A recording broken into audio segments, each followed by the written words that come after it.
There's a particular kind of person you've probably encountered. They never ask for help, they handle every crisis alone, they seem unshakable, impressively self-sufficient, almost intimidatingly capable. While everyone else is reaching out, leaning on friends, asking for support, this person stands apart, solving their own problems, carrying their own weight, needing absolutely no one. And from the outside, it looks like strength. It looks like confidence. It looks like someone who has their life completely figured out. But if you look closer, if you listen to the silence between their words, you'll notice something else. A rigidity, an exhaustion, a subtle fear hiding behind all that independence. Because hyper-independence isn't actually strength. It's a trauma response disguised as self-reliance. This is the psychology of people who learned early that depending on others was dangerous, that asking for help led to disappointment, that vulnerability was a risk they could no longer afford to take. And while the world celebrates their independence, something inside them is quietly suffocating under the weight of never being able to let go.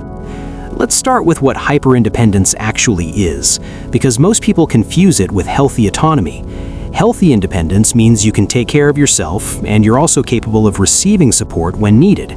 It's fluid, it's balanced. You can give and take. You can be strong and still let others help you. But hyper-independence is different. It's rigid, it's compulsive. It's the belief that needing anyone for anything is fundamentally unsafe. It's not that you prefer to do things alone, it's that you feel you have no other choice. Asking for help doesn't just feel uncomfortable, it feels impossible, dangerous, like opening a door you've spent years keeping locked.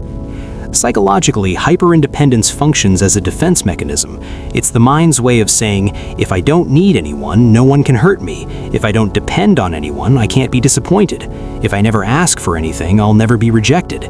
It's protection, but it's also a prison. And here's the paradox. The very thing that once kept you safe eventually becomes the thing that keeps you isolated. Because when you've trained yourself to never need anyone, you also train yourself to never truly connect with anyone. You can have people in your life, but they're kept at a distance. You can have relationships, but they never go deep enough to feel threatening.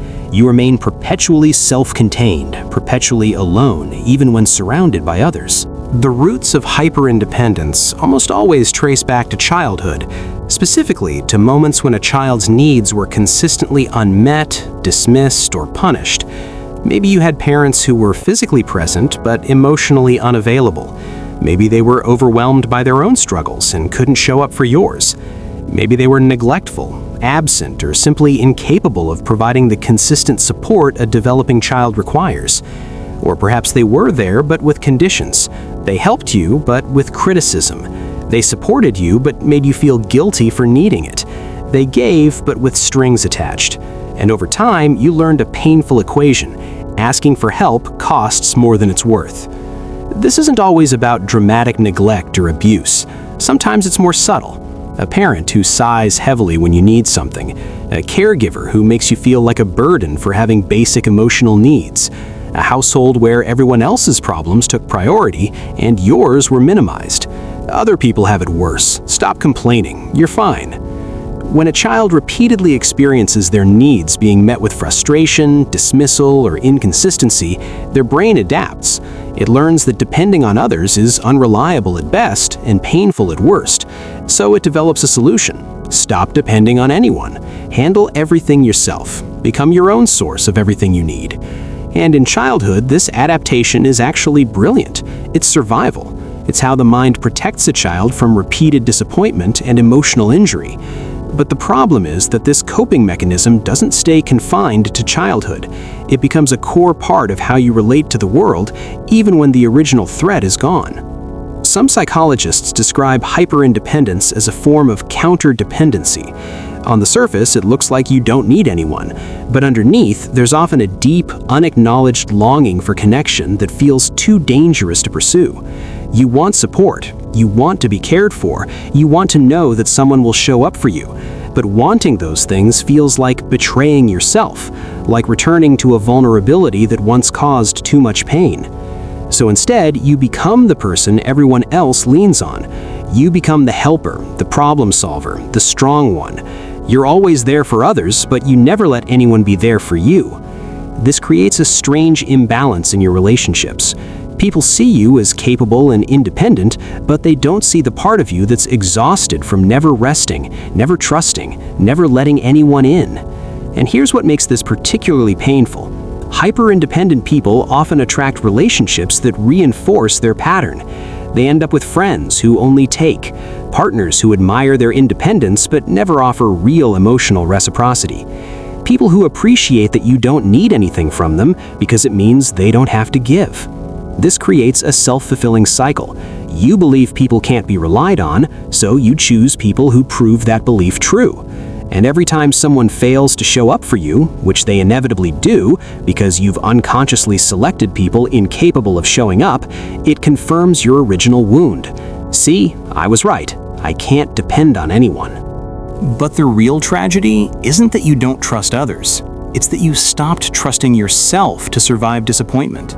Somewhere along the way, you internalized the belief that if you let someone in and they let you down, you won't recover.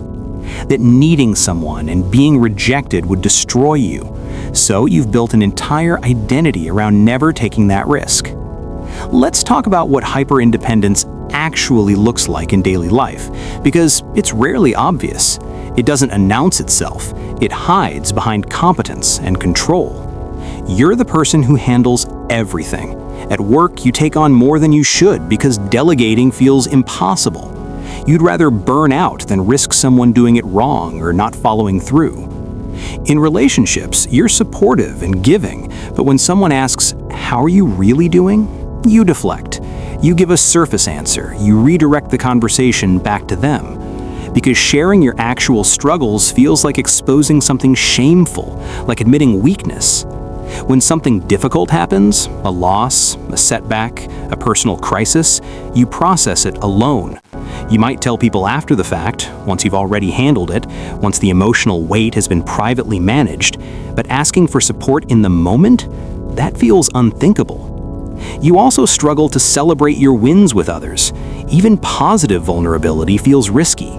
Sharing excitement or pride requires letting people see that something matters to you, and mattering feels dangerous.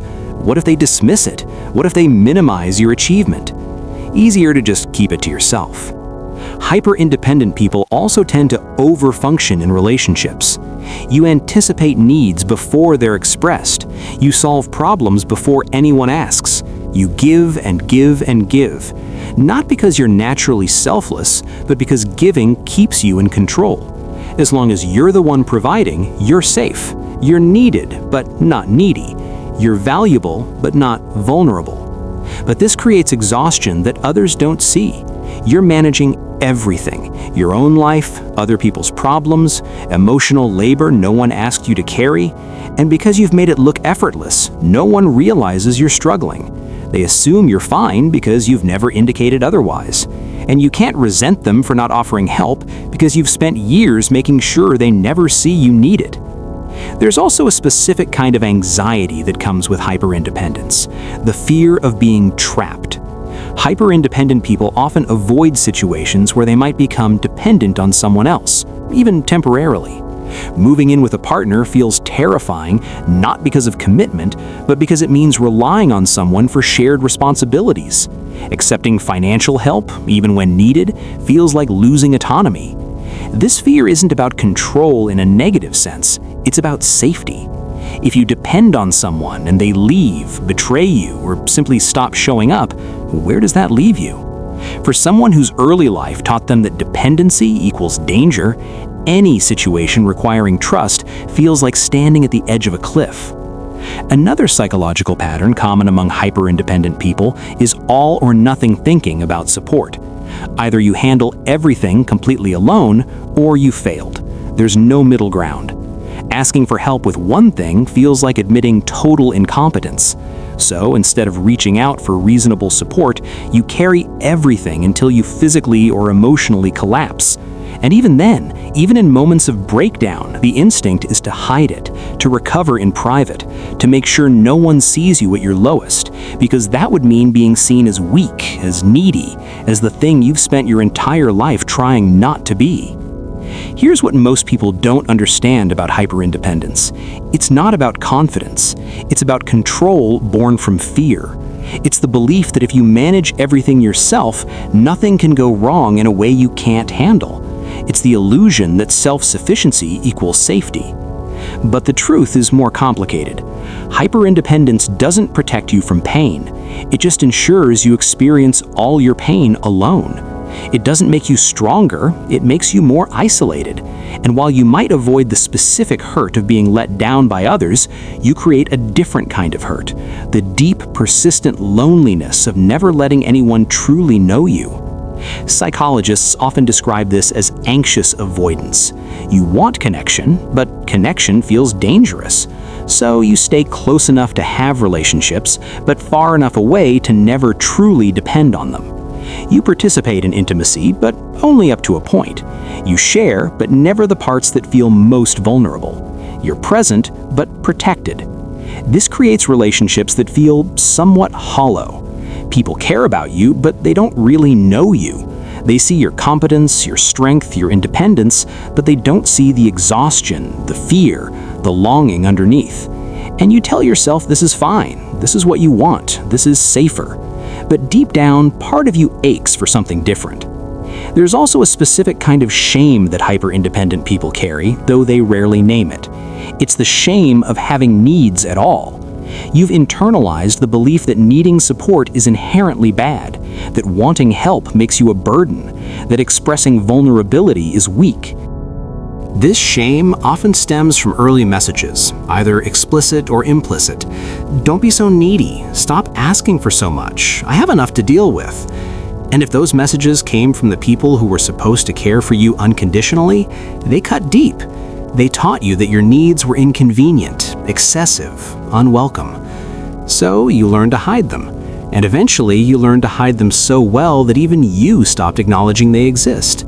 You became the person who doesn't need anything from anyone, and everyone praised you for it. You're so independent, you're so strong, you have it all together. And that praise reinforced the mask, even as the person beneath it was quietly suffocating. But here's what actually happens when you live this way for years. You don't eliminate your needs, you just suppress them. And suppressed needs don't disappear, they leak out in other ways. Burnout, physical illness, depression, anxiety, sudden emotional breakdowns that seem to come from nowhere but are actually the result of years of unacknowledged exhaustion. Your body keeps score even when your mind pretends everything is fine. The tension you carry, the stress that never fully releases, the exhaustion that sleep doesn't fix. These are all signals that you're carrying too much alone, that your nervous system is overloaded, that hyperindependence is taking a toll. So what does healing look like? How does someone who has spent a lifetime being hyper-independent learn to trust again, to ask for help, to let people in without it feeling like psychological danger? It starts with recognizing the pattern, understanding that your independence isn't a personality trait, it's a defense mechanism. It served a purpose once, but that doesn't mean it serves you now. You're not broken for developing this pattern. You adapted to survive an environment that wasn't safe. But you can also recognize that you're no longer in that environment, even if your nervous system hasn't caught up yet. Healing also requires confronting the core belief underneath hyperindependence, that needing others makes you weak, that depending on someone means giving them power to hurt you, that asking for help will lead to rejection or disappointment. These beliefs feel like truth because they were once true in your experience, but they're not universally true. Not everyone will respond the way the people in your past did. This means slowly, carefully testing the waters of vulnerability with safe people, not broadcasting your needs to everyone, but choosing 1 or 2 trustworthy people and practicing small acts of asking someone to listen, asking for advice, asking for company during a difficult time, and noticing that when you do this with the right people, the catastrophe you feared doesn't happen. It also means learning to tolerate the discomfort of not being in control, because asking for help requires accepting that someone else might do things differently than you would. They might not solve the problem the exact way you'd solve it, and that's okay. Accepting support doesn't mean losing your autonomy, it means sharing the load. Another crucial part of healing is reparenting yourself, learning to give yourself the compassion and understanding you needed as a child but didn't receive. It means recognizing that having needs is not a flaw, it's part of being human. Everyone has needs. The difference is that some people were taught their needs were acceptable, and others were taught their needs were burdensome. You can also start identifying the difference between healthy independence and hyper-independence. Healthy independence says, I can handle this myself, but I'm also open to help if I need it. Hyper-independence says, I must handle this myself because asking for help is not an option. One is flexible, the other is rigid. One allows for connection, the other prevents it. Therapy can be incredibly valuable here, particularly approaches that address attachment and relational trauma, because hyper-independence is fundamentally about relationships, the ones you had early on that taught you dependency was unsafe, and the ones you have now that are suffering because you can't let anyone truly close. But perhaps most importantly, healing requires grieving. Grieving the childhood you didn't have, where your needs were met with consistency and care. Grieving the years you spent carrying everything alone. Grieving the relationships that could have been deeper if you'd felt safe enough to be vulnerable. This grief is real, and it deserves space. And here's what often surprises people in this process. Learning to accept help doesn't make you weaker, it actually makes you stronger. Because true strength isn't about never needing anyone, it's about being able to need someone and trust that you'll be okay regardless of the outcome. It's about being vulnerable and surviving it. That's courage, that's resilience, that's real independence, the kind that includes interdependence. The truth about hyperindependence is this: it's not a badge of honor, it's a scar. It's evidence that you survived something that taught you the world wasn't safe, that people weren't reliable, that you could only truly count on yourself. And that survival was necessary. It kept you intact. But survival mode isn't meant to be permanent. You don't have to carry everything alone anymore. You don't have to be strong all the time. You don't have to hide your struggles to maintain your worth. Real connection requires letting people see you, not just your competence, but your humanity, not just your strength, but your needs. And if you're someone who recognizes yourself in this description, here's what I want you to know. You're not broken. You're not too damaged to be loved. You're not too much or too needy or too anything. You're someone who learned to protect themselves in the only way available at the time. And now you have the opportunity to learn something new, that being supported doesn't make you weak, that vulnerability doesn't always lead to pain, that sometimes letting someone in is the bravest thing you can do. There's a different kind of life available on the other side of hyper-independence. A life where you still have your strength, but you also have support. Where you're still capable, but you're not constantly exhausted. Where you can give to others without depleting yourself because you finally learned to receive as well. That life is possible, and it starts with one small, terrifying, beautiful act: letting someone help you. Just once, and noticing that the world doesn't end, that you don't disappear, that you're still you, just a little less alone. If this exploration resonated with you, stay with us. Subscribe for more deep dives into the psychology behind the patterns we live with, the wounds we carry, and the healing that's possible when we finally understand ourselves. And if you feel comfortable, share your experience in the comments. Your story might be exactly what someone else needs to hear to feel less isolated in their own struggle. Thank you for being here.